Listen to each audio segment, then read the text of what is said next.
T'imagines si on ne ressentait plus aucune émotion? Hypothèse de départ, les humains ont ressenti des émotions, mais c'est désormais impossible de ressentir d'eux-mêmes, sans l'assistance d'une technologie quelconque. Première idée, les sociétés régresseraient jusqu'à devenir primitives. Pourquoi? Parce que la plupart des humains font ce qu'ils font par émotion, pas par discipline. L'ensemble de la société régresserait car les humains dans leur ensemble ne seraient plus motivés à tenir leur part du contrat social. Ils se préoccuperaient de leurs besoins fondamentaux: manger, boire, dormir et se reproduire. Pourquoi tu devrais t'embêter à étudier, à travailler? Pour gagner de l'argent? À quoi bon? Pour gagner un statut social? À quoi bon? Pour devenir président et diriger le pays? À quoi bon? La grande majorité des individus ont leurs actions qui sont motivées par les émotions. Sans les émotions, les actions disparaissent et nos sociétés avec.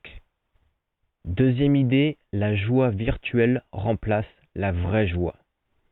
On inventerait des appareils ou des drogues qui simulent le plaisir, le bonheur. Mais chaque simulation te rappelle ce que tu ne ressens plus. Les drogues deviennent encore plus addictives car elles deviennent véritablement le seul moyen de ressentir quoi que ce soit. Les appareils sont vendus à prix d'or car ils sont ce qui permettent aux gens de ressentir une émotion. Les plus riches pourraient se permettre de toujours ressentir des émotions, tandis que les plus pauvres, eux, vivraient une vie d'errance, dans un vide émotionnel constant. Troisième idée, il n'y a plus de larmes, même devant un ancien film déchirant. Tu regardes une scène tragique, une scène d'amour, de séparation, rien ne bouge, tu restes de marbre. Petite anecdote perso, quand je regarde des films de guerre et que l'on voit des compagnons d'armes se battre ensemble, non pas l'un envers l'autre, mais l'un avec l'autre contre les autres, et que il y a une scène où l'un des compagnons d'armes fait un geste qui vise à sauver son autre compagnon d'armes, et en faisant ce geste, il sait très bien qu'il risque de se sacrifier, de mourir à la place de son ami, mais le sentiment fraternel est tellement fort qu'il est amené à potentiellement se sacrifier quoi qu'il en soit. Eh bien, ce genre de scène, à chaque fois, on va dire que ça m'humidifie l'œil. Je ne crois pas avoir déjà pleuré devant un film, j'ai déjà eu la larme à l'œil devant un film, mais ce type de scène, à chaque fois, quand c'est la guerre, quand c'est la bataille, etc., et qu'il y en a un qui est prêt à se sacrifier pour son frère d'armes, ça, à chaque fois, vraiment, j'ai l'œil qui est humide. Mais dans ce scénario où l'on ne ressent plus aucune émotion, eh bien forcément, je resterai de marbre, mon œil serait absolument sec, et je continuerai à regarder ces films, mais avec un œil sec. Quatrième idée, l'amour devient une transaction froide. Tu choisis un partenaire non par amour, mais pour une utilité. Confort, reproduction, besoin social. Sans passion, sans désir.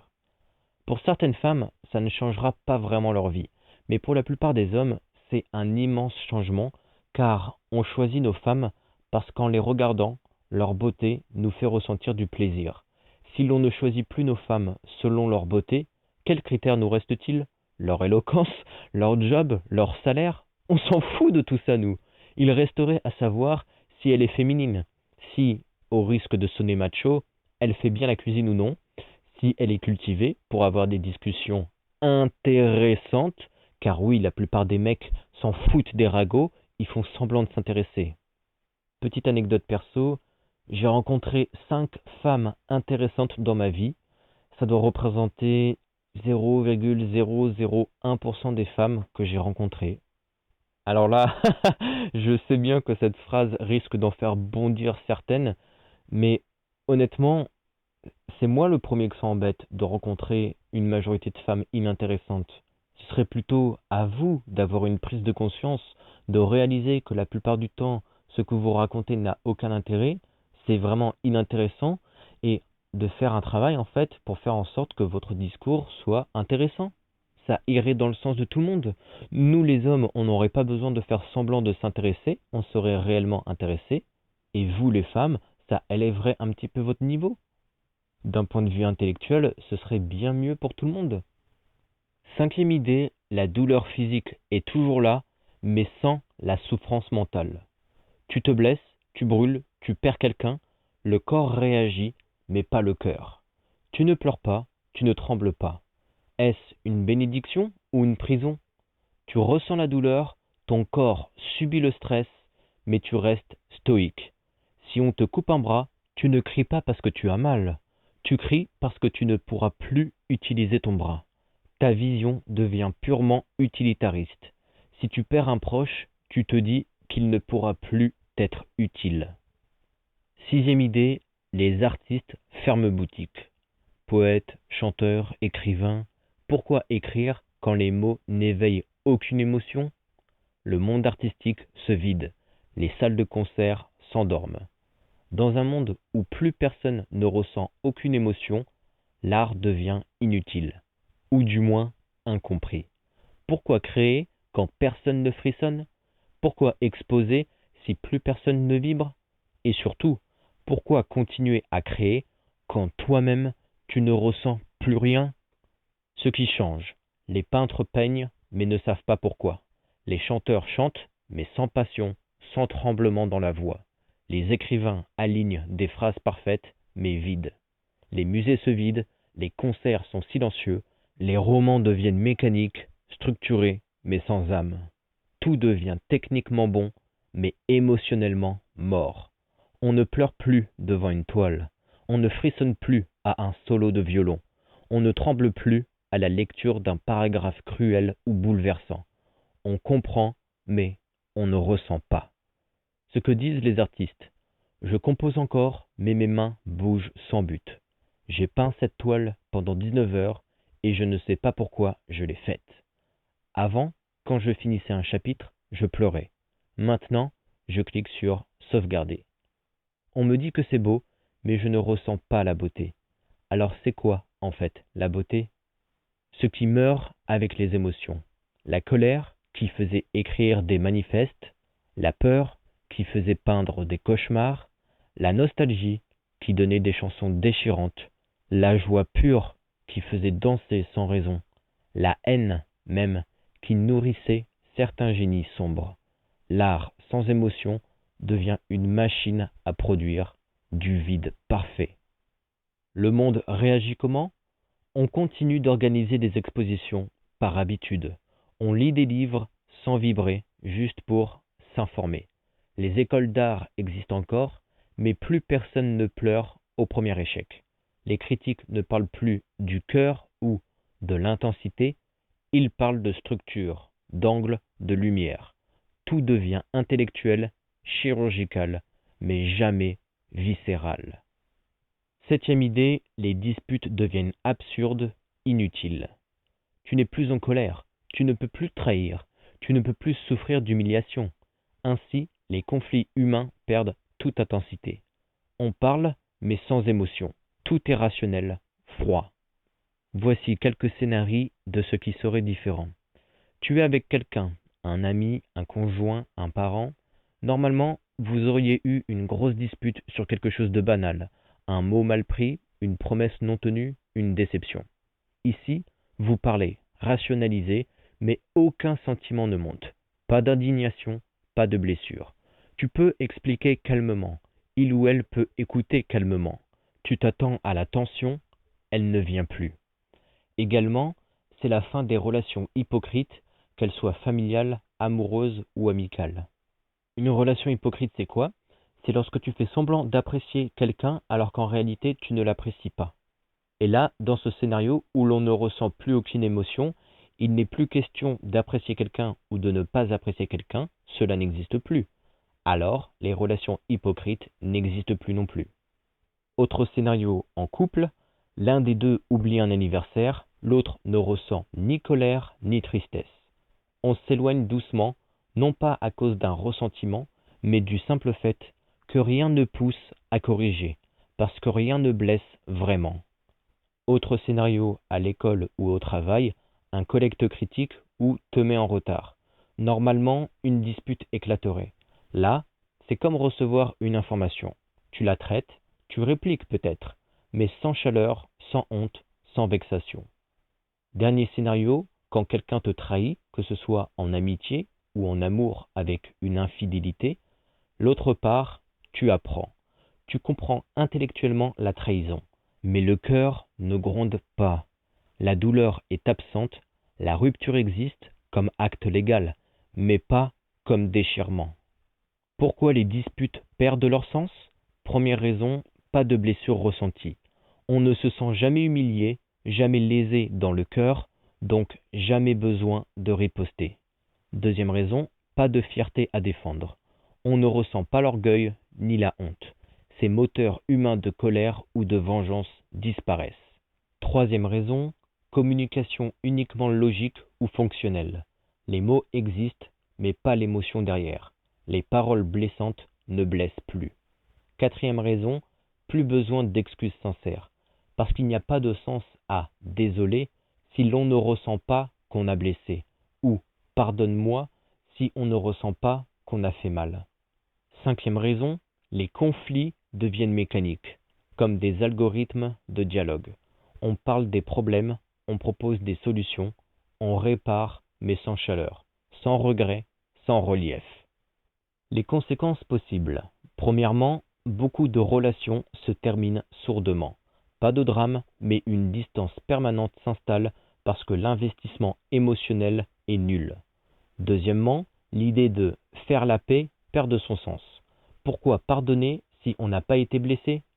Troisièmement, les conflits sociaux ou politiques, les débats, les manifestations, les prises de parole publiques, tout devient calcul, argument, pas de passion. On peut avoir une révolution silencieuse, froide. On aurait enfin des débats qui font avancer les choses au lieu de vouloir jouer sur les émotions de ceux qui suivent le débat. Quatrièmement, est-ce que la justice changerait? On ne punirait pas par vengeance, juste par principe ou par effet dissuasif. On ne demande pas justice parce que j'ai été blessé, mais justice parce que la loi doit être respectée. Cinquièmement, possibilité d'un mode de vie où les disputes existent comme maintenance relationnelle, comme un check-up. Oui, on a des désaccords, c'était prévu, mais ça ne brûle pas. Juste pour s'assurer que les choses restent claires. Huitième idée, l'extase dans la vie charnelle est vide d'émotion. Tu peux encore ressentir du plaisir physique, mais plus ce feu intérieur, plus cette intimité. La vie charnelle devient pure mécanique, pure sensation corporelle. Est-ce toujours de l'amour? Est-ce que l'amour même existerait toujours? Ce que ça veut dire. Premièrement, tu peux avoir un orgasme, tu peux atteindre le climax, mais tu ne ressens rien. Pas de frisson émotionnel, pas de chaleur, pas de connexion, pas de wow. Deuxièmement, le corps fonctionne, la chimie opère, le plaisir physique peut être présent, mais le sentiment qui l'accompagne est absent. Troisièmement, tu peux avoir des fantasmes vifs, des désirs, mais le moment réel de l'intimité demeure mécanique, presque clinique. Quatrièmement, faire l'amour serait comme une marche, action, geste, mouvement, mais sans cœur. Cinquièmement, sans désir émotionnel ou connexion, la vie charnelle tend à devenir une performance ou un acte fonctionnel. Voici quelques scénarios. Premier scénario, la première fois. Tu la revis dans ce monde sans émotion. Tu ressens le corps, le souffle, le contact, mais plus ce petit tremblement intérieur, plus cette chaleur dans le ventre après, ou le regard sincère de l'autre. Deuxième scénario, une relation dans la durée. Au début, vous cherchez la complicité. Vous essayez de recréer des moments doux. Mais tu réalises qu'il n'y a jamais de moment où l'émotion monte, où tu es bouleversé. Tu continues, mais parce que l'habitude t'a retenu. Troisième scénario, l'homme ou la femme instrumentale. Tu deviens performatif.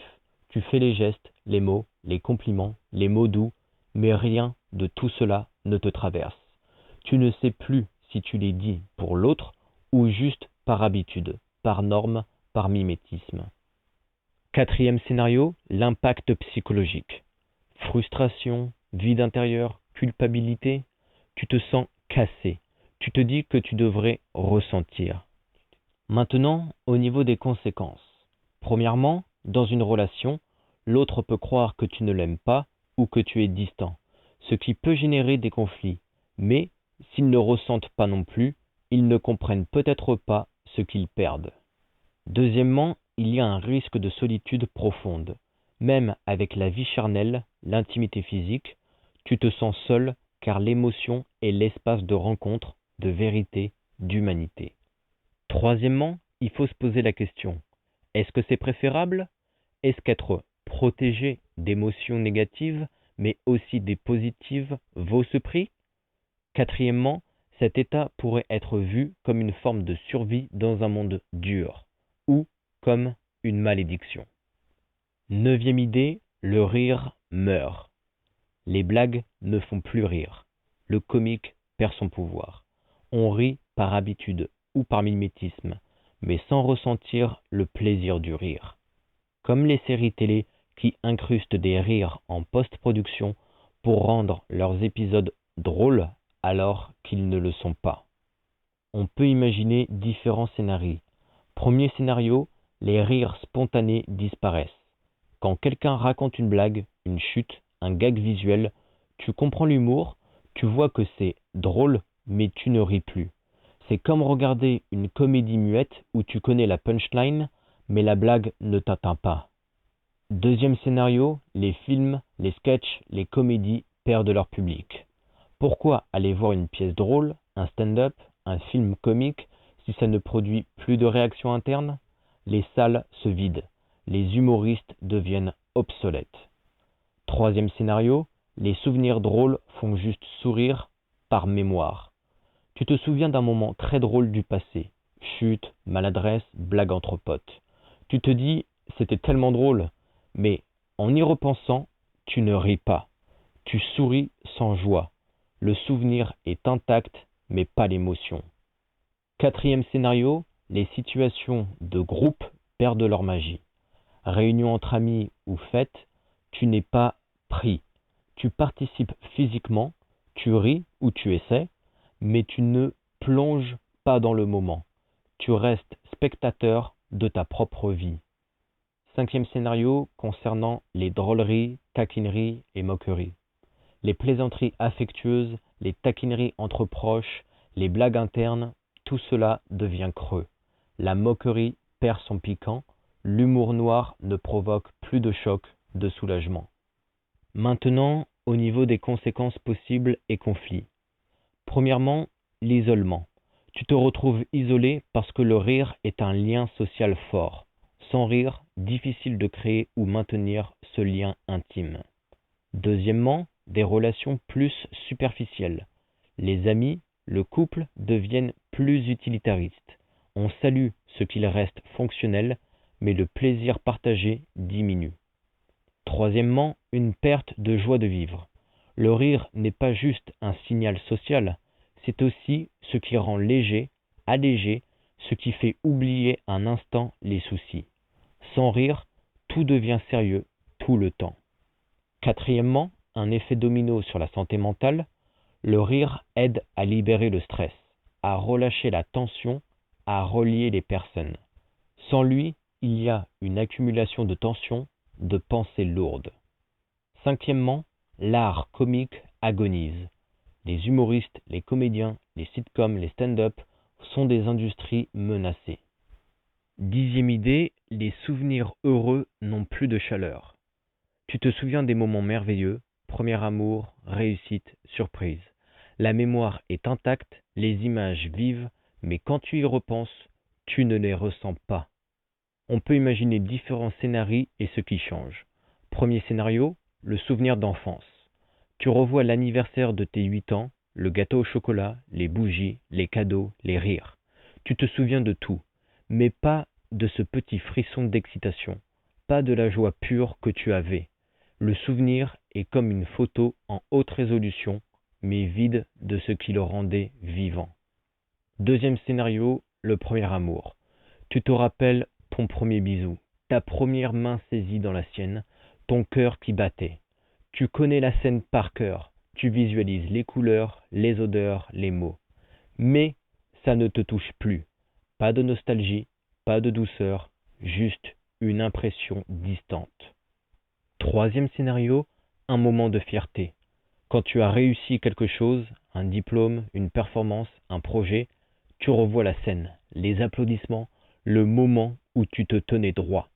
Mais plus cette bouffée de fierté, plus cette chaleur dans le ventre, ce qui devrait te remplir maintenant ne réveille rien. Quatrième scénario, une fête entre amis. Tu revois une fête, musique, danse, rire, complicité. Tu entends les rires des autres, la musique. Tu vois les sourires, les regards complices, mais toi, tu restes spectateur. Tu ne ressens pas la joie collective, pas la chaleur humaine. Maintenant, au niveau des conséquences et conflits possibles. Premièrement, un sentiment de perte de soi. Quand les souvenirs heureux ne réveillent plus rien, tu te demandes si tu es encore la personne que tu étais. Les souvenirs sont souvent ce qui nous relie à ce que nous étions. Sans émotion, ce lien se brise. Deuxièmement, une difficulté à vivre dans le présent. Si le passé perd sa couleur, le présent semble terne, sans promesse, parce qu'on ne peut pas espérer retrouver ce qu'on n'a plus. Troisièmement, des risques psychologiques. Une culpabilité de ne pas ressentir, un isolement, une angoisse. Le souvenir heureux devient une torture douce. Tu le vois, mais tu ne peux plus y accéder. Quatrièmement, l'art, la nostalgie, les médias. Les films, chansons nostalgiques, photos rétro ne provoquent plus de frissons. Ce qui touchait autrefois est désormais joli à voir, mais sans effet. 11e idée, les grandes causes perdent leur sens. L'injustice, la guerre, la faim, tu sais que c'est mal, mais ça ne te bouleverse pas. Tu peux comprendre intellectuellement, mais pas ressentir. Le militantisme se vide.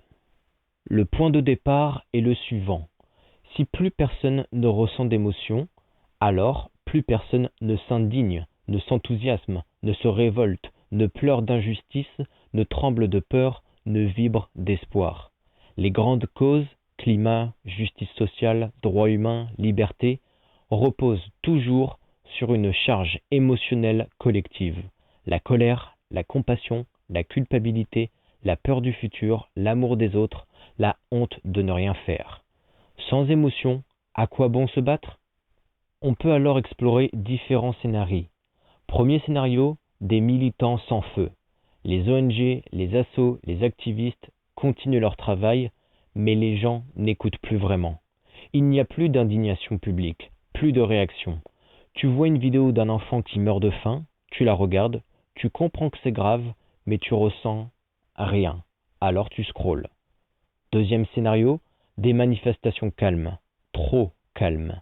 Les gens descendent dans la rue parce que c'est ce qu'il faut faire, mais il n'y a pas de cris, pas de larmes, pas de slogans enragés, pas de tension dans les regards, juste des gens debout, silencieux, tenant des pancartes. Troisième scénario, des discours sans impact. Tu entends un discours politique passionné. Objectivement, c'est puissant, mais dans la salle, pas une réaction, pas de souffle coupé, pas de poing levé. Les mots tombent à plat, parce que sans émotion, les idées ne s'enracinent pas. Quatrième scénario, plus personne ne croit vraiment. Croire dans une cause, c'est une émotion, une flamme. Sans ça, il ne reste que des positions rationnelles. On est d'accord avec l'idée, mais on ne la défend plus. On dit oui, il faudrait faire quelque chose et on ne fait rien parce qu'on ne ressent pas l'urgence. Cinquième scénario, l'indifférence devient la norme. L'enfant battu, c'est tragique, mais pas bouleversant. La planète en feu, c'est grave, mais pas insupportable. Le dictateur au pouvoir, ce n'est pas bien, mais ce n'est plus révoltant. Tout devient distant, intellectuel. Même l'horreur devient acceptable. Maintenant, concernant les conséquences et tensions. Premièrement, plus de levée collective. Les grands mouvements reposent sur l'émotion partagée. Si elle disparaît, chacun reste seul, neutre. Deuxièmement, l'apathie généralisée. Tu sais ce qu'il faudrait faire, tu veux peut-être le faire, mais ton corps ton cœur ne suive pas. Pas de frisson, pas de peur, pas de rage, juste un constat. Troisièmement, l'injustice banalisée. Les plus puissants peuvent agir sans crainte. Personne ne s'indignera. Tu peux tuer des idées, des peuples, des espèces, tant qu'il n'y a plus de cœur pour s'y opposer. Quatrièmement, la fin des héros. Ceux qui se sacrifiaient pour les autres, qui tenaient tête, qui criaient, n'existent plus. Car leur moteur, c'était l'émotion. 12e idée, la peur disparaît, l'audace s'installe. Sans peur, plus rien à perdre. Tu serais capable d'actions folles. Sauter sans parachute, parler en public, tout tenter. Mais est-ce du courage ou juste une absence de barrière émotionnelle? Voici le concept central. Et si plus personne ne ressentait la peur? Plus de trac, plus d'angoisse avant un saut, plus de panique devant un danger, juste de l'audace brute. Pas du courage, parce que le courage, c'est agir malgré la peur. Non, une absence totale de peur. Une audace mécanique, permanente, insensible. On peut imaginer différents scénarios. Premier scénario, le vide. Un homme se tient au bord d'un immeuble, 20 étages, pas de barrière. Il regarde en bas, personne ne crie, lui non plus. Il saute, pas pour mourir, pour voir ce que ça fait. Il voulait essayer. Ce n'est pas un S, id, c'est une expérience. Deuxième scénario, le face-à-face. Tu es dans une ruelle. Quelqu'un s'approche, menaçant. Mais tu ne fléchis pas. Pas de montée d'adrénaline, pas de cœur qui bat plus fort.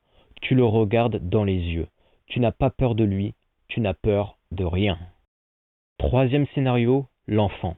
Une fillette de 7 ans grimpe en haut d'un arbre de 12 mètres. Sans harnais, sans hésiter. Elle saute d'une branche à l'autre. Elle n'a pas conscience du danger. Mais ce n'est pas l'inconscience, c'est l'absence de peur. Maintenant, au niveau des conséquences dans la société. Premièrement, les bénéfices apparents. Plus de barrières mentales, on ose tout, changer de vie, aimer, dire ce qu'on pense, quitter ce qui nous fait du mal. Fin du syndrome de l'imposteur, on se lance, sans se comparer, sans douter. Audace dans l'innovation, plus de créateurs, de projets fous, de prise de risques. Deuxièmement, les dangers profonds. Plus de prudence, les limites explosent. On tente l'irréparable sans penser aux conséquences. Criminels sans peur, certains agissent sans être freinés par la peur d'être attrapés, punis ou tués. Chirurgiens trop confiants, politiques sans retenue, pilotes sans stress, le danger devient banal. Troisièmement, sur les relations, tu dis ce que tu penses brutalement, sans filtre.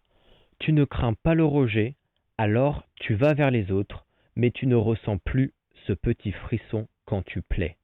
Tu séduis par calcul, pas par émotion. 13e idée, tu peux choisir une seule émotion à récupérer. Laquelle tu prends? On t'offre un deal.